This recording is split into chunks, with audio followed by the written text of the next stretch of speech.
Gracias por estar en silencio para recibir a nuestro siguiente invitado.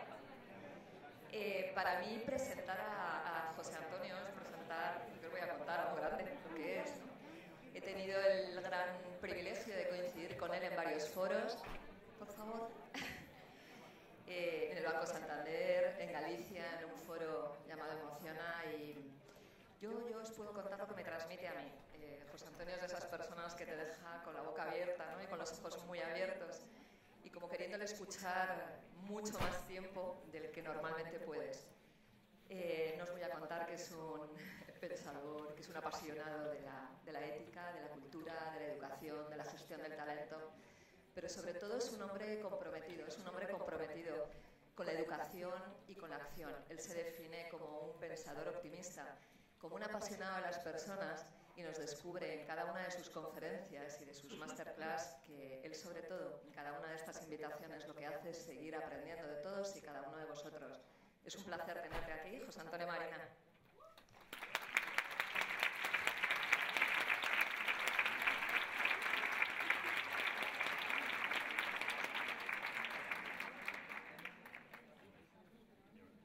No me quedo sin mi beso.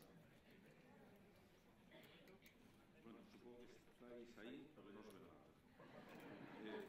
Mi momento de gloria ha pasado ya porque ha sido la presentación de Silvia, de manera que me toca el duro choque con la realidad, que es mostraros lo que os puedo decir que os sirva para algo. Bueno, los que somos docentes tenemos una especial predilección por la inteligencia práctica. La inteligencia práctica es aquella que resuelve problemas prácticos. Bueno, ¿qué es eso?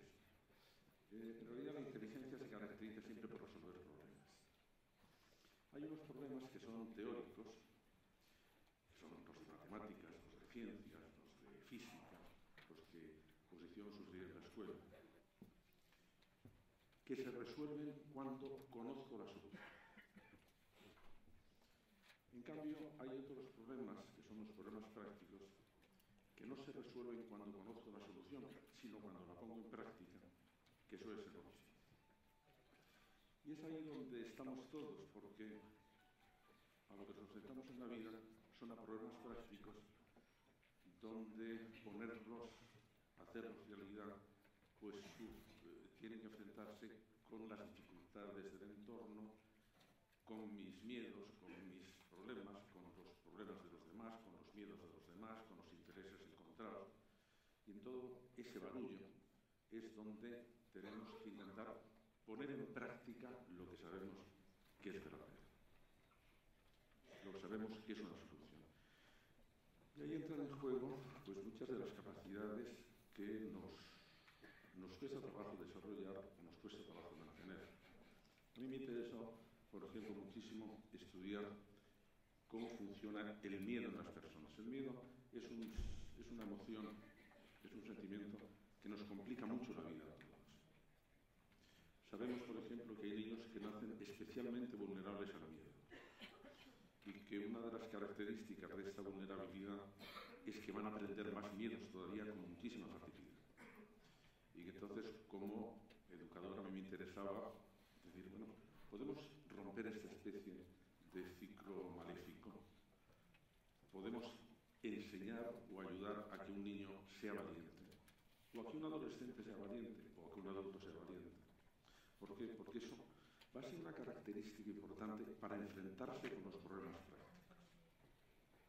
Porque muchas veces todos nos hemos visto en situaciones que decíamos, no, si la solución, si sé cuál es la solución, pero no me atrevo a ponerla en práctica. Y entonces, de ahí decía Baltasar Gracián, uno de nuestros clásicos, que era un pelma, pero muy agudo en sus frases, decía, de nada vale que la inteligencia se adelante si el corazón se queda. De nada vale que tengamos muy claro lo que debíamos hacer si luego no nos atrevemos a hacerlo. Por eso me interesó siempre la inteligencia práctica, porque además el afán por la inteligencia teórica nos puede costar algunas sorpresas, que es que pensemos que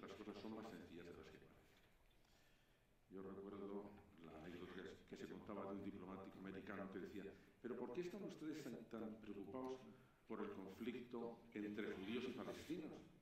Pero si la solución es sencillísima, basta con que todos se comporten como buenos cristianos.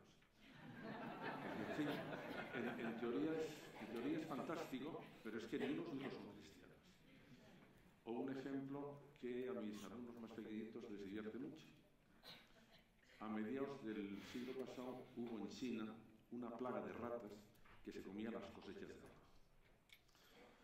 Entonces el gobierno chino, que no tenía dinero suficiente para una campaña de desertización sistemática, en un despacho, que es donde se ocurren siempre estas ideas fantásticas, en los despachos ocurren siempre las ideas teóricas. Por ejemplo, las leyes de educación. No me estoy metiendo con nadie. Bueno, pues entonces se les ocurrió, somos 1.000 millones de chinos, si cada chino mata unas cuantas ratas, bueno, nos hemos quitado del medio la plaga en un pispás. Bueno, problema. ¿Y cómo convencemos a los chinos para que maten ratas? Nada, muy sencillo. Quien se presente a la comisaría con un cadáver de rata, se le da una propinita. Aquello era teóricamente fantástico. Barato, rápido, limpio. Pero no contaron con que los campesinos hicieron cuentas y vieron que era más rentable criar ratas que sembrar arroz. Entonces, bueno, metían ratas en jaulas, dejaban que la naturaleza prolífica se reprodujera, hacían la escabechina de ratas, iban a cobrar, bueno, aquello era jauja porque no tenían que preocuparse de las ratas, pero tampoco del arroz, ni de las cosechas, ni del tiempo, ni de los abonos. De manera que muchas veces hay soluciones que en teoría son buenas y luego en la práctica no funcionan. Por ejemplo, ¿cuál es la solución para que ustedes sean felices? Pues lo tienen claro, que se lleven a Mario y a María Jesús a su casa, a vivir. Ya está. Lo malo es que no da para todos. Y entonces tenemos que buscar una solución de emergencia. Puesto que no podemos tener en casa a Mario y a María Jesús, ¿qué es lo que hacemos? ¿O qué es lo que podemos hacer? Bueno, pues ver cómo podemos estar en las mejores condiciones para enfrentarnos con problemas, muchos de los cuales no dependen de nosotros mismos. A mí en este momento, que ya os ha dicho Silvia, pues que yo soy pedagogo, que soy educador, que soy filósofo, a mí en este momento el tema que verdaderamente me importa es cómo puedo asegurar que mis alumnos van a encontrar trabajo. Y eso es un tema muy complicado. Es un tema muy complicado que debería hacernos reformular una parte importante de nuestro sistema educativo. Vamos a ver, ¿es que la educación tiene como única finalidad el conseguir un puesto de trabajo? No, por supuesto que no. Tiene otra serie de cosas. Por ejemplo, educar para estar en buenas condiciones, para ser feliz, sin duda alguna. Pero uno de los componentes va a ser tener un puesto de trabajo.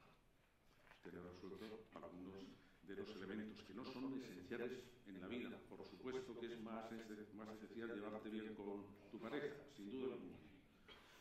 Bueno, pero sin embargo, el entorno económico, el entorno laboral, pues es un componente muy importante. Y por lo tanto, y sí me preocupa saber, pero exactamente, ¿qué podemos hacer para que en un mundo que es muy acelerado, que es muy cambiante, donde cualquier técnica se vuelve obsoleta enseguida, en que tenemos que estar siempre intentando ver cómo nos mantenemos en la ola? ¿Esto cómo se hace? Ya veis que estamos enfrentándonos con un problema realmente serio. Yo participo muchísimo, la semana pasada me parece que fue la última, en temas que tienen que ver con formación profesional. Con formación profesional y con formación para el trabajo. Si la formación profesional es lo que estamos haciendo para los chicos que todavía están en la edad educativa, la formación para el trabajo es lo que se está haciendo para las personas que van a tener que reciclarse de alguna manera, porque si no, no van a encontrar. Claro, yo hablando de educación me cabreo mucho. Yo yo me enfado mucho. Y el otro día, en esta reunión, bueno, pues donde estaba el consejero de Castilla-La Mancha, donde estaba el representante de la Unión Europea para la formación para el empleo, yo me enfadé mucho. Porque ¿os parece que es de recibo el que España esté devolviendo sin gastar una cantidad muy respetable de millones que nos da la Unión Europea para formación para el empleo y que no lo utilizamos? Es que esto no es fácil. Y cuando, como estaba allí un consejero de Educación, le pregunté, ¿y eso pasa también en Castilla-La Mancha? Sí, pasa en Castilla-La Mancha. Bueno, ¿y por qué lo hacéis? Pues lo hacemos por una sencilla razón, porque las normas que nos vienen de Hacienda nos dicen que no podemos caer en déficit. Y lo que nos da la Unión Europea para formación laboral nos lo da después de que lo hemos gastado, de manera que lo debemos adelantar nosotros, justificar que lo hemos gastado y entonces la Unión Europea nos lo reembolsa. Es tan complicado organizar esto. Es tan complicado organizar una solución para que efectivamente podamos aprovechar el dinero que nos viene de Europa para facilitar la reinserción otra vez en el trabajo a la gente. Pues vamos, yo no soy un genio de las finanzas, pero estoy seguro que encontraría la solución en un fin de semana. ¿Qué nos está pasando? Bueno, pues que no nos está pasando, que no nos estamos dando cuenta de que el problema de creatividad grande que tenemos en este momento es que tenemos que crear puestos de trabajo y preparar a la gente para que los tenga. Entonces, ¿por dónde podemos ir por ahí? ¿Qué es lo que sabemos? Mi tarea fundamentalmente es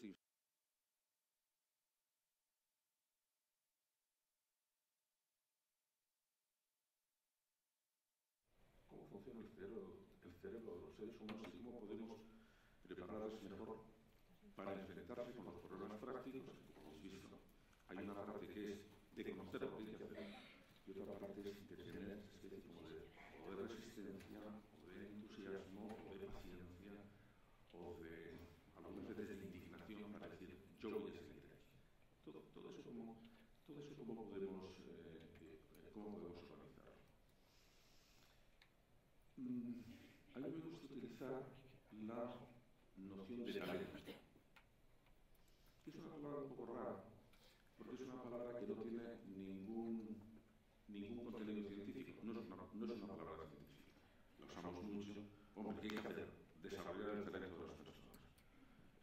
¿Para qué? Bueno, pues desarrollarlas para que estén en condiciones de enfrentarse con éxito a los problemas. Bueno, vamos a ver si precisamos esto.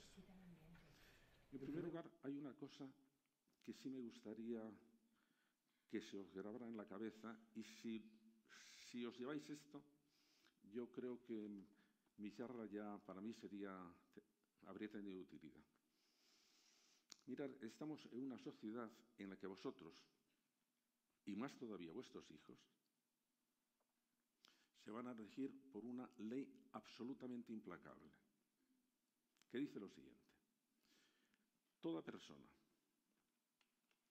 toda asociación, todo municipio, toda sociedad, para sobrevivir, necesita aprender al menos a la misma velocidad con que cambia el entorno.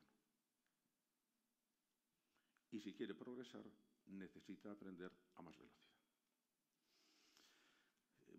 Es completamente evidente, es decir, todos nosotros hemos tenido que aprender en muy poco tiempo cómo introducir dentro de nuestro modo de trabajo y luego dentro de nuestro modo de vida las nuevas tecnologías. Y no se nos ha preguntado si estábamos de acuerdo o no, se nos ha dicho o aprendes o te quedas fuera. Así que, pues tú verás. De manera que lo que tenemos que tener muy claro es que hemos entrado en la sociedad del aprendizaje y que todos vamos a tener que seguir aprendiendo hasta que nos muramos. Ya viene una cosa, una gran equivocación, que la palabra aprender en parte se ha pervertido porque cuando lo oímos entendemos, entonces voy a tener que estar estudiando siempre. No, eso es otra cosa. Lo que tenemos que estar es aprendiendo. Una de las cosas más tristes que pasan en la escuela es que todos los niños entran con el deseo de aprender, porque es una de las grandes experiencias de la humanidad. Aprender es una de las grandes experiencias. Sí, entran con deseo de aprender y salen con deseo de aprobar. Y entre medias se ha perdido el gran impulso educativo. Y se han cerrado algunas de las grandes fuentes de satisfacción y, por supuesto, de otras cosas que tenemos en la vida. Aprender es una experiencia extraordinaria. Yo he dado muchas clases a personas, me gusta darlas, cursos a personas de mucha edad. Y hace poco estaba dando una ya de personas que yo creo que ya no eran de la tercera edad, debían ser de la quinta o de la sexta. Vamos, viejitos. Tuve la gran satisfacción de que terminamos el curso y me pidieron, y no podíamos seguir unos meses más dando este curso, de manera que... Y lo que yo intentaba deciros es, mirar, todos necesitamos tener la clara convicción de que podemos seguir aprendiendo. Entonces un viejito dice, pero hijo mío, ¿y yo qué voy a aprender ya a esta edad? Bueno, vamos a ver. Pues es lo mismo que con el ejercicio. Yo no pienso que tú vayas a correr los 100 metros libres. No funciona.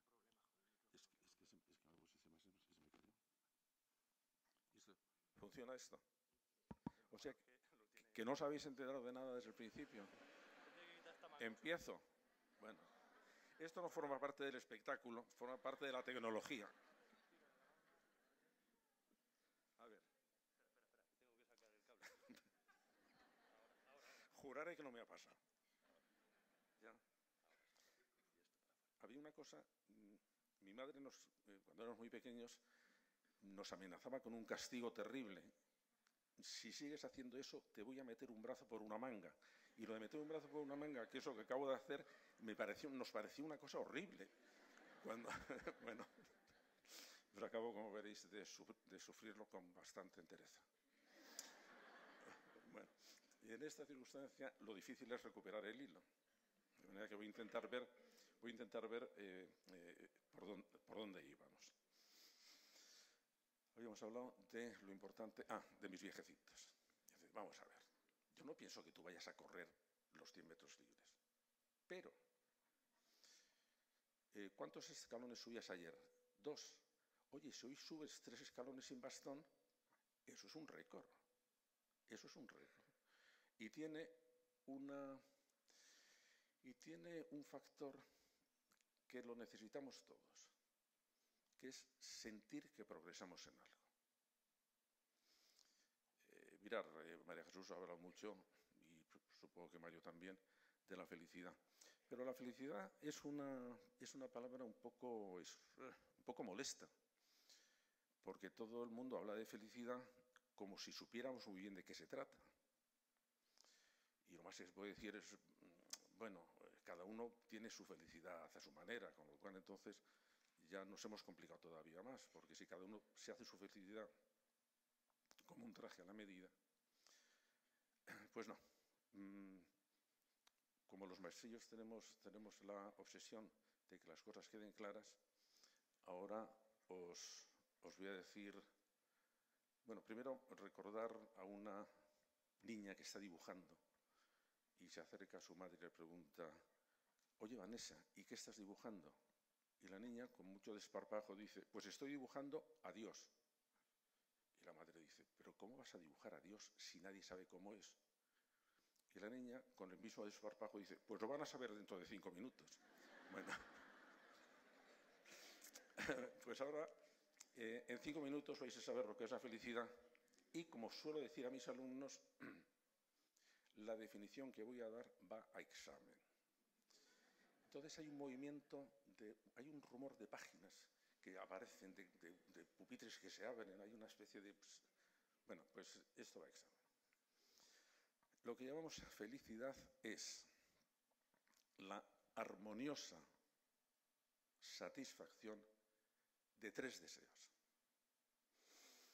Y ya sé que vais a decir, ¿cómo 3? Si yo tengo 300 y cuando voy al Corte Inglés 528. No, señor. Todos se pueden agrupar en 3 bloques. Primer deseo, pues si queremos vivir bien. Queremos tener necesidades físicas, económicas, de comodidad satisfechas. Y bueno, queremos tener seguridad, queremos no tener preocupaciones que nos entristezcan. Bueno, ya para un adulto decir, oye, yo con tener ese deseo satisfecho me basto y me sobro. No, para mí la felicidad es esto, pasarlo bien. Ya, cuando decimos esto a nuestra gente joven, a la que estamos intoxicando de comodidad, al final nos dicen, ¿seguro que esto era todo? Y no, no es todo, porque necesitamos todavía satisfacer otros dos deseos. El segundo deseo es que necesitamos mantener unas relaciones sociales y afectivas agradables, estimulantes, divertidas. Necesitamos cuidar y que nos cuiden. Necesitamos ser reconocidos. Ser reconocidos. Mantener las relaciones de pareja, las relaciones familiares agradables. Bueno, fijaros, vamos a ver, si os acordáis de la definición esa que os voy a decir, que os voy a pedir luego a la salida, decía que es la armoniosa satisfacción. ¿Por qué armoniosa? Porque algunas de estas satisfacciones necesitan un reajuste, porque pueden estar en contra. Un ejemplo. Yo vuelvo del trabajo a casa y entonces lo que digo es, qué bien, porque ahora me voy a sentar, voy a coger el periódico que hoy todavía no lo he leído, me voy a servir una copa de whisky y voy a estar verdaderamente en un estado de bienestar, aunque no estén Mario y María Jesús. Bueno, ya, pero pienso que mi mujer ha estado todo el día en casa y que tiene ganas de hablar. Entonces digo, bueno, pues yo tengo que elegir entre dos satisfacciones. Una, o entre la del bienestar, que decir, lo voy a pasar guay, y la de, quiero mantener unas relaciones estupendas con mi mujer. Claro, la razón que siempre es una buena solución es, ya está, os toméis un whisky cada uno y lees el periódico en voz alta. Ya, pero no, porque lo que quiere mi mujer es hablar. Y entonces yo necesito armonizar esas cosas como necesitamos armonizarlas todas. Por eso es por lo que la definición de felicidad es que hay que armonizar cosas. Bueno, pero si ya tengo una vida cómoda, con bienestar, ya he pagado la hipoteca, los hijos se han ido, bien es verdad que a los 38 años, pero se han ido. Bueno, pero ya entonces, y me llevo muy bien con mi mujer, oye, ¿qué más quiero? Pues no, todavía hay un tercer deseo que todos tenemos. Pues tenemos el deseo de no ser insignificantes, de no sentirnos estancados, de sentir que progresamos en algo. Mirad, había una época en que empezó a hablarse, yo creo con bastante razón, de la neurosis del ama de casa. Decía, bueno, ¿y por qué? ¿Por qué la neurosis del ama de casa? Bueno, por una razón, porque el trabajo del ama de casa era un trabajo que primero no era reconocido y segundo, donde no parecía que había ningún tipo de progreso. Lo mismo que hice el 1 de julio del 1984, lo voy a volver haciendo el 1 de julio del 2017, con lo cual no hay esa sensación que tenemos todos, es que necesitamos sentir que progresamos. ¿En qué? En lo que sea. En cuidar mejor los geranios que nadie, o en tener unos hijos estupendos, o en poner un negocio, o en hacer un trabajo de investigación, o en tocar la guitarra. Pero el hecho de sentir que progresamos, que es lo que yo decía a mis ancianitos, es que es un asunto que necesitamos todos. Y necesitamos organizarnos las cosas para darnos cuenta de que estamos progresando. ¿Hacia dónde? Hacia la meta que nos hemos puesto. Fijaros, estas sesiones se llaman de coaching. Bueno, de coaching ahora se nos ha metido la palabra inglesa y bueno, vamos a seguirlo. En realidad, coaching lo que significa es entrenarse. Entrenarse. Y el entrenamiento es una característica esencial y exclusiva de la especie humana. Porque ¿qué es lo que significa entrenarse? yo hago un proyecto, es decir, yo pongo una meta desde la que desde el futuro me seduzco quiero conseguir esa meta, y entonces me doy cuenta de que para conseguir esa meta tengo que ponerme en forma para conseguir esa meta. Y entonces, ¿qué puedo hacer? Entrenarme. El entrenamiento es ir adquiriendo aquellas capacidades que necesito para conseguir la meta que me he propuesto. Y en eso consiste el entrenamiento. Y si tenemos un buen entrenador, nos va a ayudar a decir, pues mira, este es el mejor camino de hacerlo. Antes decía con uno de vuestros compañeros que a mí me gustaba presentarme a mis alumnos como, mirad, yo no soy vuestro profesor de filosofía, yo soy vuestro entrenador en filosofía. Eso quiere decir que con vosotros voy a comportar lo mismo que Guardiola con Messi. Oye, ¿va a jugar Guardiola? No, juega Messi. ¿Quién es mejor jugador? ¿Messi o Guardiola? Messi. ¿Y entonces qué pinta Guardiola? Que Guardiola sabe cómo puede mejorar Messi en su juego. Y por lo tanto, lo que le va a ayudar es a que Messi sea mejor, a que Messi lo haga mejor, a que Messi llegue con más rapidez a llegar a su top. Y eso es lo que ojalá tuviéramos todos alguien al lado. Por eso me dedico yo tanto a la educación. Creo que muchas veces no hace falta ser el más listo ni el que sepa más. No, hace falta, oye, mira, yo sí veo claro por dónde debías ir en tu caso concreto. En tu caso concreto. En un tema en que lo primero que tengo que ver es que yo juego de tu parte y que me interesa mucho lo que te interesa a ti, porque es que si no agarramos con lo que interesa a nuestros alumnos, a nuestros hijos, a nuestros compañeros de trabajo, a nuestro marido, a nuestra mujer, pues no vamos a ver exactamente lo que hay que hacer.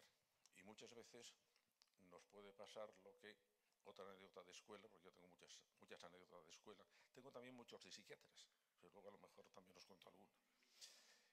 Una niña en una escuela marginal neoyorquina, una niña negra, de origen muy humilde, que está en primera fila y el profesor se dirige a ella. Le dice, vamos a ver, Jane, ¿cuántas patas tiene un artrópodo? Y Jane le mira con aire desconsolado y le dice, ay, señor profesor, ojalá tuviera yo los mismos problemas que usted. Bueno, pues eso, hay que ver exactamente, pero bueno, pero ¿cuáles son los problemas que tienen? Y entonces, a partir de los problemas que tienen, bueno, vamos a ver cómo conseguimos enlazar con ellos. Ya sabéis que ahora todo el mundo lo que está muy preocupado es cómo motivo a alguien. El tema de la motivación es un tema absolutamente estrella. Los profesores queremos motivar a nuestros alumnos, los políticos quieren motivarnos para que votemos, los empresarios para que ocupemos lo suyo, los sacerdotes para que vayamos a misa. Todo el mundo quiere motivar a alguien. Y claro, muchas veces yo creo que nos hemos pasado un poco de rosca, porque lo que estamos diciendo es que no podemos hacer nada si no estamos motivados. ¿Y eso qué os parece? ¿Que es verdad o que es mentira? Bueno, para facilitaros la respuesta, os voy a contar un caso. Imaginaos que se os estropea un grifo de casa y llamáis al fontanero. Y el fontanero os hace una chapuza y vais a protestar. Y cuando vais a protestar, el fontanero nos dice, pues mire usted, yo es que ese día no estaba motivado para el grifo. Y claro, como no estaba motivado para el grifo, ¿cómo quiere usted que se lo haga bien? Y claro, al final decimos, tiene usted razón, pobre. ¿Usted qué va a hacer? No, tenemos que ver que hay cosas que cuando se hacen motivadas es que se hacen con ganas y es fantástico. Pero todo lo que hacéis al cabo del día lo hacéis muy motivados, con muchas ganas. No. ¿Y por qué hacéis lo que no tenéis ganas de hacer? Pues por muchas cosas, entre otras porque es vuestra obligación. El hecho de que no estemos enseñando a nuestros alumnos esa cosa tan elemental y estemos pensando que el pobre o está motivado o no va a hacer nada, creo que es un fallo serio de nuestro sistema educativo porque les está haciendo muy vulnerables. Y les está haciendo muy propicios a uno de los problemas que tenemos todos, y es el problema del decaimiento, del no soportar la frustración, de no tener una especie como de entereza para enfrentarse con las cosas. Y por tanto, esto forma parte de las cosas que tenemos que aprender. Bueno, pero decía que vamos a entrenar algo que tenga que ver con y cómo me enfrento yo con el trabajo en un momento tan competitivo y tan difícil.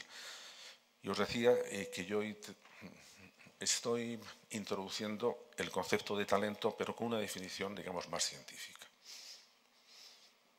Y os voy a decir por qué lo he introducido. Mira, yo tenía un alumno en primero de bachillerato, extraordinario, que daba en los test de inteligencia 150, que es muy, muy, muy inteligente. Y que además era muy estudioso, de manera que era perfecto. Pero ese año se dio cuenta o llegó a la conclusión de que él era más inteligente que sus maestros y más inteligente que sus compañeros, cosa que posiblemente era verdad. Le gustaba mandar, le gustaba manejar dinero y se hizo jefecillo de una banda en el barrio, de chicos más torpes que él. Empezó a meterles en asuntos poco claros. Al año siguiente no fue al instituto. Cuando yo hablé con él me dijo, no, en el instituto no se enseña nada útil. Lo útil está en la calle.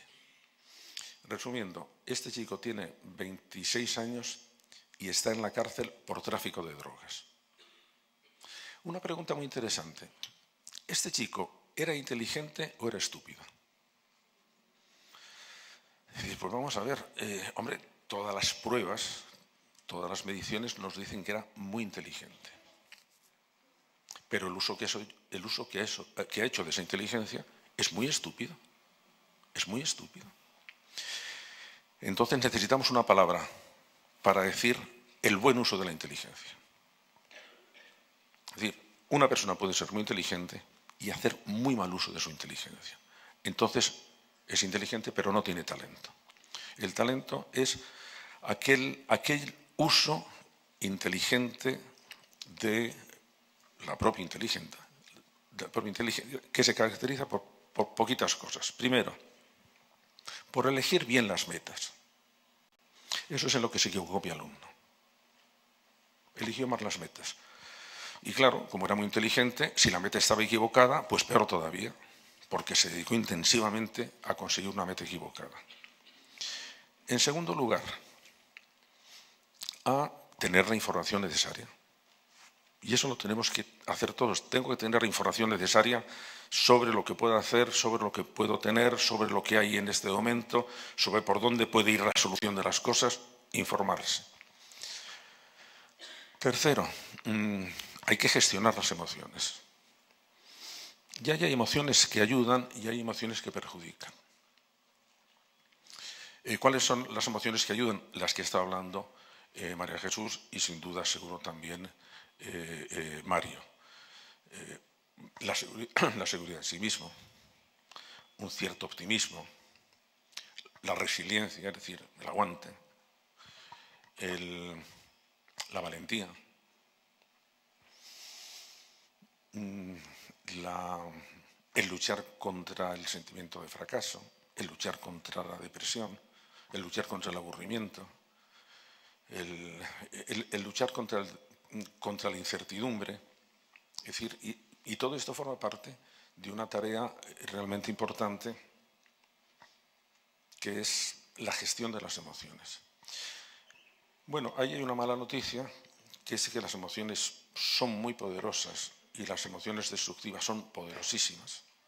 Por eso el miedo, por eso mi obsesión en intentar enfrentarme con el problema del miedo ha sido una obsesión por muy buenas razones. Pero hay una buena noticia, que ahora sabemos que casi todas esas emociones, sean destructivas o sean optimistas, se aprenden también. Aprendemos el miedo y podemos aprender la valentía. Aprendemos la depresión y podemos aprender la manera de salir de la depresión. El pesimismo y el optimismo. La inseguridad o la seguridad. Es cierto que en esta especie de idea o de hábitos afectivos que tenemos, influye mucho el entorno en que vivamos. Por eso es tan importante que cuidemos el entorno en que vivamos. Porque si no, sí es cierto lo que dice, por ejemplo, María Jesús, que, bueno, si yo cambio mi manera de pensar, voy a cambiar mi manera de ver la realidad. Ya, pero hay algunas veces que la realidad es demasiado puñetera, demasiado fuerte, demasiado... Es decir, que no vale todos mis esfuerzos de, sí, voy a intentar mirar las cosas con otro ojo distinto, sino que tenía que decir, voy a ver si cambio la realidad. Voy a ver si consigo estar en un entorno que a mí me parece importante cuidarlo, que es un entorno inteligente. Mirar, cuando hablo de inteligencia, yo durante muchos años hablaba de la inteligencia de cada uno de nosotros. Bueno, la inteligencia es una propiedad que tenemos cada uno de nosotros. Llegó un momento en que tuve que cambiar el enfoque, porque la inteligencia individual, aislada, como algo intrínsecamente personal, no existe. Cada uno de nosotros estamos desarrollando nuestra inteligencia en un entorno que la favorece o al contrario la bloquea. Y que por lo tanto hay entornos inteligentes y hay entornos estúpidos. En los estúpidos tiran de nosotros hacia abajo, en los inteligentes tiran a nosotros hacia arriba. Y eso lo comprendemos, lo comprobamos, por ejemplo, cuando estamos en un grupo de amigos. Hay un grupo de amigos en que la conversación es una conversación descendente. Es pesimista, es agria, es despreciativa, todo está fatal. Se habla incluso despreciativamente de personas cercanas a nosotros. No voy a decir quiero mucho a mi mujer, es la parienta o cosas así, o el pariente, da igual, me da lo mismo. Entonces, lo que vemos es que en esa situación también a nosotros se nos empiezan a ocurrir cosas muy mediocres. Y hay una especie como de descenso a los infiernos y al final terminamos diciendo, pero qué mal está el mundo, ¿eh? Oh. Y la política, no me hables de la política. Y de esa reunión salimos como rezando por el suelo, diciendo, qué tonto soy yo, qué tonto es el mundo, qué tonto... Bueno, pero estamos en otro grupo. Y en otro grupo la dinámica es distinta. Es un grupo animoso. Es un grupo en que está deseando tener la posibilidad de aplaudirte algo. Y claro, como yo eso lo valoro, voy a ver si me luzco. Y entonces ahí se produce una especie de ascendencia, de corriente ascendente en las ocurrencias. Fijaos, una persona que yo admiro mucho, que es Peridis, el humorista del País, ha tenido dos ocurrencias fantásticas que tienen que ver con el empleo. Uno que es lo que él llama lanzaderas de empleo, en que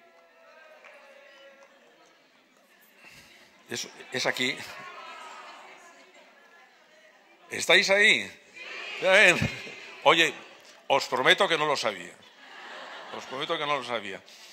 Pero es que...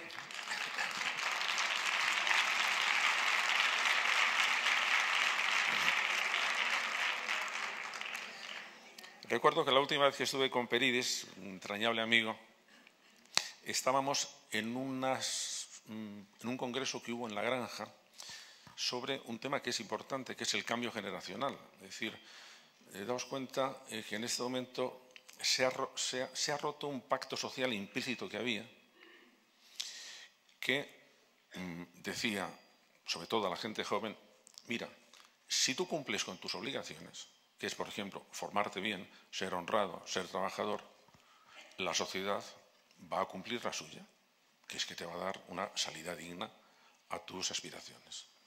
Ese pacto se ha roto. Y entonces tenemos a gente estupendamente formada que no sabe qué hacer porque la sociedad no estamos atendiendo a esas demandas, de manera que hemos roto el pacto. Y por lo tanto tenemos que reorganizar este pacto. Ser exigente, de decir, sí, tú te vas a formar bien y si no, pues mira, me desentiendo de ti. Ah, pero si te formas bien, naturalmente, que el futuro vamos a intentar, entre todo, que sea lo más esperanzador posible. Entonces, ahí había dos bloques respecto del trabajo futuro. Uno que eran empresarios de grandes empresas y otro era Peridis y un personaje que fue consejero de Sanidad del País Vasco, una de las personas que más saben del tema de sanidad de España, pero cuyo nombre se me ha olvidado en este momento. Los grandes empresarios eran pesimistas respecto del empleo.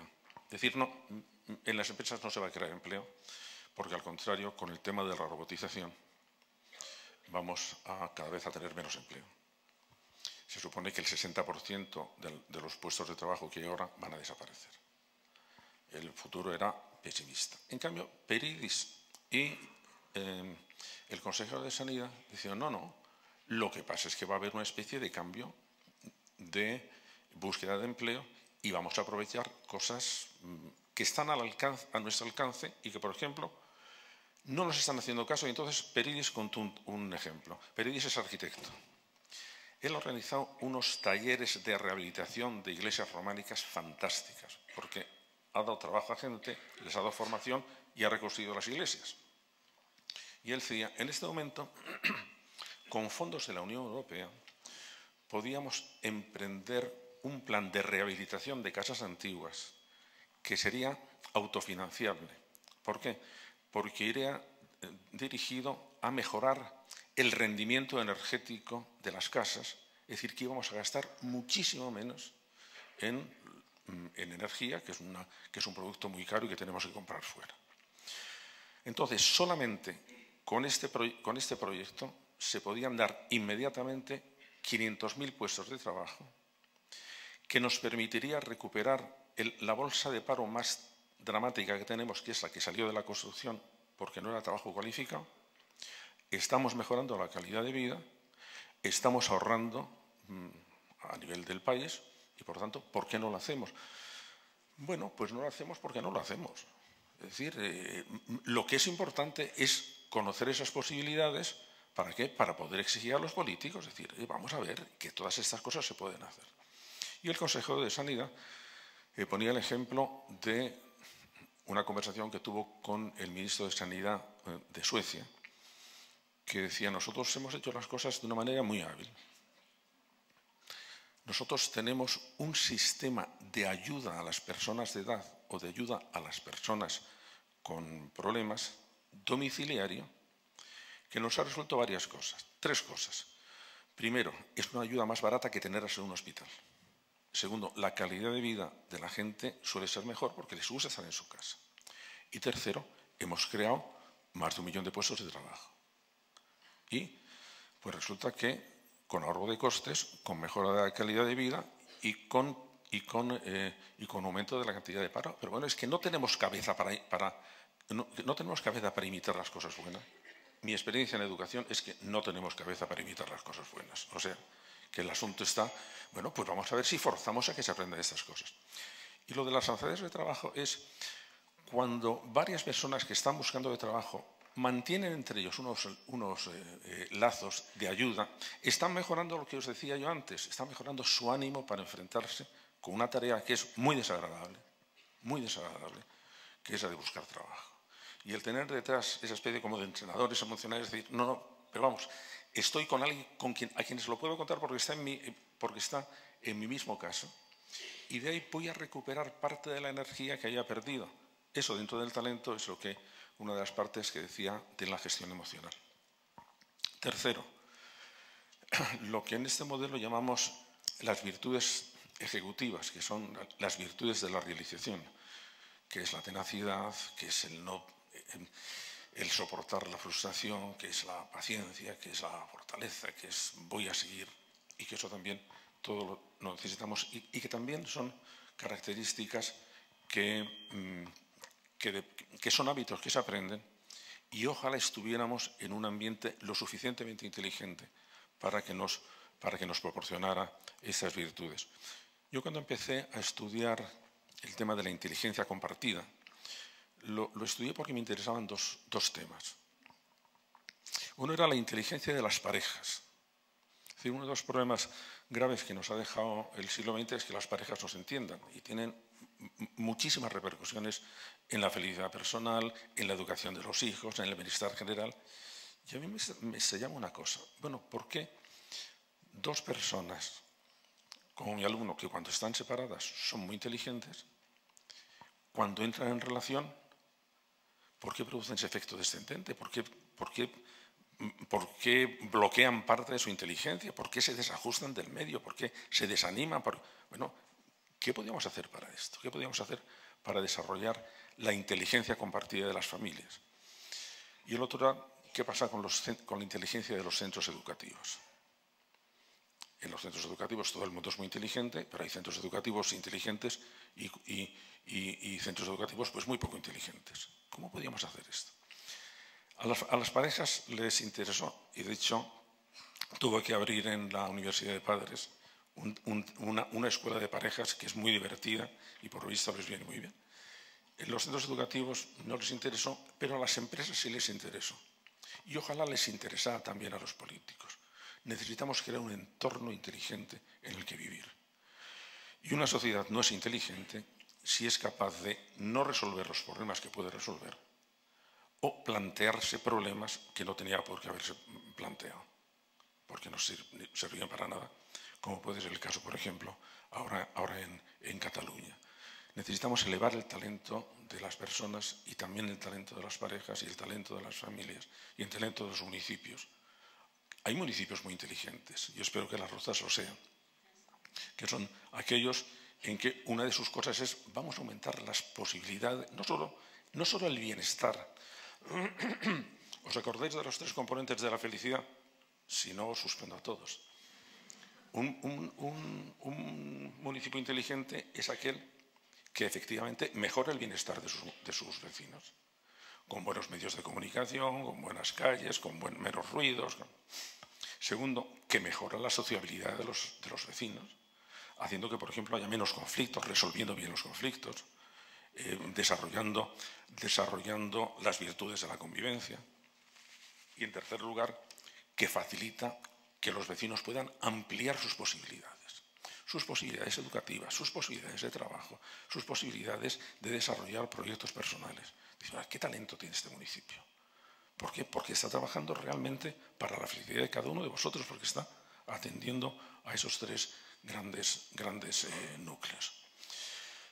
Mi tiempo se acaba. A mí es muy fácil localizarme. Cualquiera que quiera alguna aclaración, en la web de la Universidad de Padres me encuentra. Y si son temas educativos o son temas de qué hacemos para salir de esta situación, encantado de que conectéis conmigo.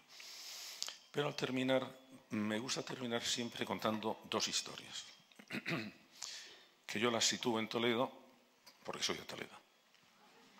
Entonces, una se sitúa mientras se estaba construyendo la Catedral de Toledo. Entonces, un posible antepasado mío, que ya tenía esa pasión tan nuestra, que es que nos disfrutamos mucho viendo trabajar a la gente. Es un espectáculo. Pues estaba paseándose alrededor de la catedral, que se estaba en construcción, y llega al sitio, al tajo donde están los canteros, con el cincel, con el mazo. Intentar poner cara a los canteros, que seguro, o ver a qué tipo de cantero pertenecéis. Entonces llega el primer cantero y le pregunta, oiga, ¿y usted qué está haciendo? Y el cantero, que debía tener un mal día, pues aquí estoy con esta piedra, con lo dura que es, con el polvo, el calor, el cabrón del capataz, esto nos acaba, esto es un asco. Bueno, para el segundo, oiga, ¿y usted qué está haciendo? Lo que me han mandado. ¿Y qué le han mandado? Pues que talle esta piedra. Y pues es lo que estoy haciendo. Bueno, llega el tercero y le vuelve a repetir la misma pregunta. Oiga, ¿y usted qué está haciendo? Y el tercero le responde muy entusiasmado, estoy construyendo una catedral. Estoy construyendo una catedral. Bueno, lo que estaba haciendo es muy poquito, que es lo que podemos hacer todos, en nuestro trabajo, en la escuela, en nuestra familia, en la sociedad. Ya, es muy poquito, pero si no lo hacemos, la catedral no se construye. Y lo que con facilidad, y lo que habían perdido los otros, y todos perdemos o podemos perder con facilidad, es el sentido de lo que estábamos haciendo. Es el proyecto de donde estábamos haciendo. Estábamos construyendo una catedral. En nuestro caso, bueno, tenemos muchos problemas. Bueno, y cada uno de nosotros puede colaborar con lo que está haciendo a que se resuelva este problema. Necesitamos más inventiva para resolver problemas sociales, necesitamos más tenacidad, necesitamos que la sociedad tenga más talento, la sociedad de los municipios, más talento, necesitamos enfrentarnos con problemas tremendos. Nadie nos lo va a resolver. Bueno, vamos a hacer qué hacemos nosotros. La segunda historia es más corta. Hace unos años yo tuve que hacer el prólogo para las obras de un gran escritor, pero que había tenido mala suerte. Murió en el exilio, no triunfó como sus compañeros de generación. Se llamaba Max Aub. Y a mí me llamó la atención la frase que él había escrito para que pusieran en su tumba, su epitafio. Y yo me la repito muchas veces. Y no porque tenga ningún interés en mi tumba, sino porque me parece una frase, por una parte de una humildad y por otra parte de una especie de altanería y de orgullo fantástica. Lo que querían que pusieran en su tumba es: hice lo que pude. Hice lo que pude. Yo estoy seguro que si durante un poco de tiempo, no mucho, pudiéramos irnos a dormir diciendo: sí, el mundo está fatal. Ya, pero yo he hecho lo que he podido. ¿En qué? Bueno, yo he hecho lo que he podido por mejorar el nivel de convivencia que tenemos, por hacernos una sociedad más inteligente, de la cual yo me voy a beneficiar también. Bueno, yo he hecho lo que he podido. A lo mejor sucedía, como os acordáis de aquellos calidoscopios con que jugábamos de niños, que damos un golpecito y allí están las mismas piezas, pero había cambiado el dibujo. A lo mejor resultaba que problemas que ahora nos parecen que son absolutamente irresolubles se solucionaban con más facilidad de lo que esperábamos. Bueno, yo he hecho lo que he podido, así que ahora os toca a vosotros.